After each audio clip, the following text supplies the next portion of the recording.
Basil Gildersleeve, it is astonishing how much enjoyment one can get out of the language that one understands imperfectly. Ladies and gentlemen, language is one of the vital aspects of our social being. The English language as the global linguistic serves as an important medium for the people far and wide to understand one another. Thus, learning its structure and word usage is a very important thing to consider. Moreover, as teachers of the English language, we should be able to effectively teach the language in ways students will be able to understand and grasp the idea perfectly. Here are the top 10 tips in teaching grammar effectively. Number 1. Ask the students what they know. In teaching lessons and any other topics, it is important for us to know first the knowledge of the students in regards to the topic, including their expectations. This would help us teachers to create a flow of teaching and at the same time manage our lesson plans effectively. This would somehow help us to know what to include and exclude to our discussion proper. Number 2, let the students know the basic. It is vital that no matter who or what you are teaching, that you should start in the basic. As we all know, teaching and learning has its own level of difficulty and challenges. We need to bear in mind that when we introduce a new topic, we should always start from level 1 up to the last level. For example, in teaching grammar, we should first talk about singular and plural forms, including the vowels and the consonants for them to know the next level. Number 3, practice their vocabulary knowledge. Vocabulary is an important thing in learning language. We need to understand the words, its meaning, and of course, how we use those words. In terms of teaching a language, we have to consider the learner's ability to use and define the words they know. We have to let the students read and use these words as frequent as possible for them to fully understand the language. Reading and spelling activity are best ways to practice their vocabulary knowledge.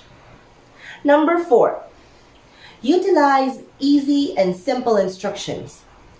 Since we are introducing new ideas and ways of learning the language, it is important that we use an example in which learners would understand them easily. We need to use ideas that are easily seen, recognized, and of course, relate to the topic that we are trying to teach. For example, in teaching the rule of plural form, the use of things that are seen in the environment like flowers, birds, and leaves are one of the things that are being suggested for the students to easily understand the ideas or the type of grammar rules that we are trying to implicate. Number 5, make the discussion interactive. In every type of ideas that we discuss and introduce, we need to make an interactive, or we need to make it interactive. In this ways, we will be able to somehow tickle the interest of the learners to further understand the ideas that are being talked about. For example, doing a pass the message activity will let the students practice their sentence construction and at the same time the way they pronounce the words. Number 6, use diagrams and maps if possible. In teaching grammar, it is important that we lay out all the ideas that we need for the students to know and understand the way of English grammar. And of course, the use of the diagrams or word maps can help the learners to somehow put the words together in a sentence. For example, in teaching SVO or subject-verb agreement, the use of diagrams can help the students understand the formation and the designation of verbs and, most importantly, the agreement that we have to understand. Number 7, if necessary, use digital platform as a tool in teaching. The use of digital media can help the students understand more the discussion. As we all know, students of today's generation are media literate. And so if we integrate media in ways we teach, then it would be easier for them to understand and grasp the idea that we are trying to discuss. Number 8, give each student time to showcase their progress through activities.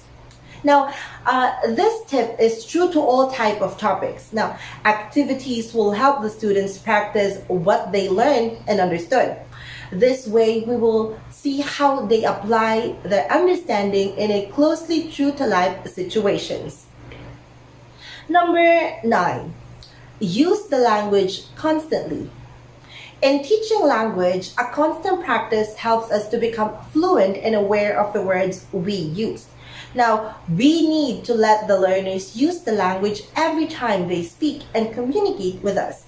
This is also to reassure ourselves that we are able to apply those rules in a way we speak, write, and read the language. Moreover, in ways we teach and interact with our learners. Number 10, assess their learnings. Every time we end the discussion, we need to remember that assessing will help us measure the students' understanding. We need to be aware that we are teaching in the right ways and that we can adjust our lesson plans and repeat the introduction of ideas if necessary. And those are the top 10 tips in teaching grammar. Now, at this point, let me present to you the top 10 correct usage of grammar. Number 1, the use of capital letters. The use of capital letters when starting a sentence is very important. The use of the first letter of the first word should always be capitalized when starting a sentence in a written language. Now, when it's a whole sentence, this includes capitalizing the first word or a direct quotation, even if it appears within another sentence. For example, in a sentence, the boy is sleeping. As you can see, that he in the article the is in an uppercase form. Number 2, every sentence must have a subject and a verb. Now, a subject and a verb are required in every sentence. An item is not required. Now, an imperative sentence may just contain a verb, yet the subject is comprehended. Number 3, singular and plural forms. When referring to a single subject, the singular form is used, but when referring to multiple objects, the plural form is used. For example, the boys are playing with one ball. The word boys are plural and the word ball is in a singular form. Number 4, contraction. A contraction is a term or phrase that has had one or more letters removed from it.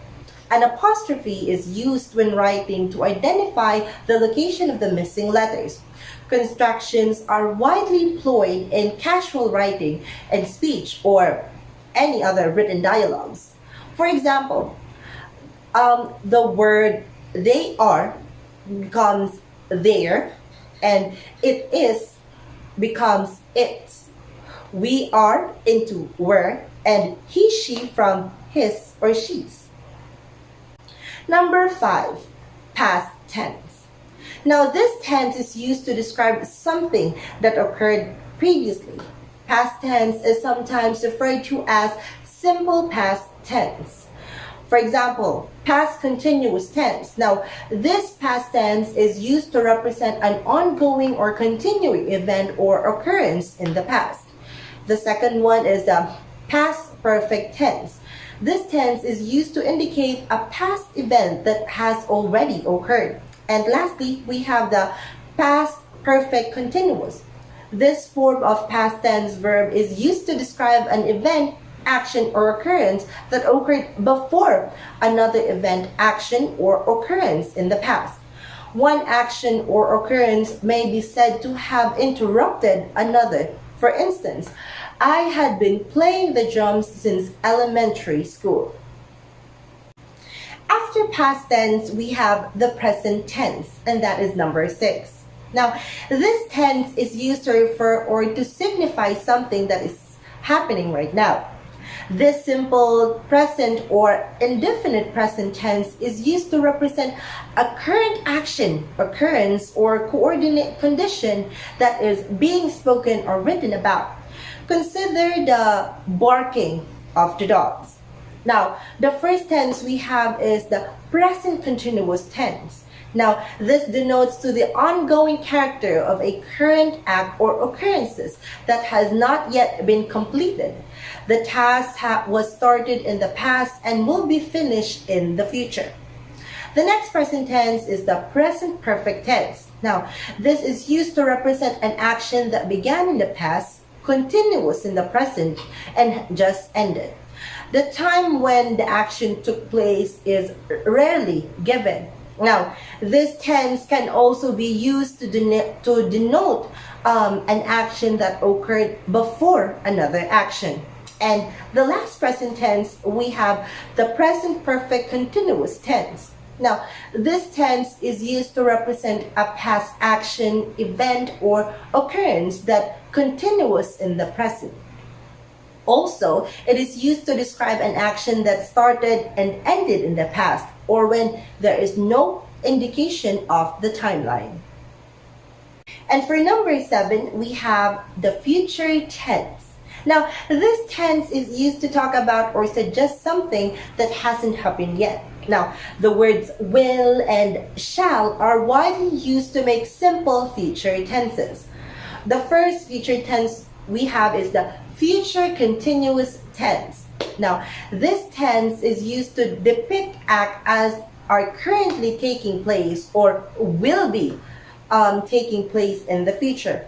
It is widely employed in phrases by combining the present participle with the simple future tense of the verb. Next, we have future perfect tense. Now, this refers to or describe an occurrence that will occur sometime in the future before another action occurs.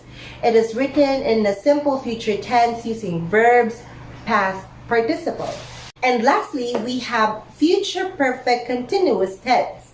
Now, this tense is used to depict an action that is ongoing and will be completed on the later date. Now, the future perfect tense of a verb is combined with the present participle to create this tense. Number 8, we have collective nouns. Now, in its most basic form, a collective noun is a phrase that refers to a group of things. A collective noun treats the referred group as a single entity. On the other words, it is a term that refers to an entire group of people or objects. For example, the words group, team, class, crowd are examples of collective nouns. Now, in a sentence, collective noun can be considered as both plural and singular. For example, the word team. The team is getting ready, or the team are getting ready. Number 9, pronouns. Pronouns are the short words that we swap for other nouns to make our writing and speech faster and more varied. They're words like they, I, you, who, themselves, each other, and when the pronoun is the sentence topic, the subject pronouns are employed. If the subject is renamed, subject pronouns are also utilized.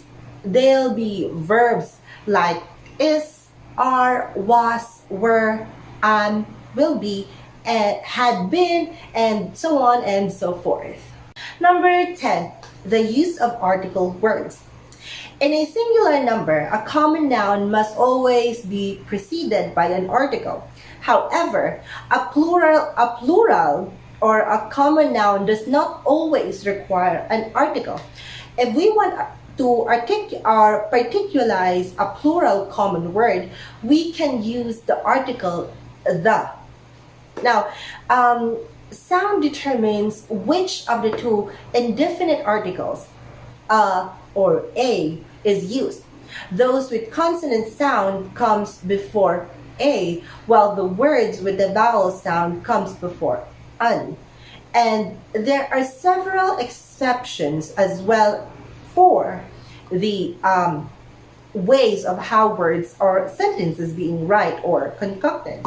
For example, in the case of common nouns, the is used to design as a specific person or persons or thing.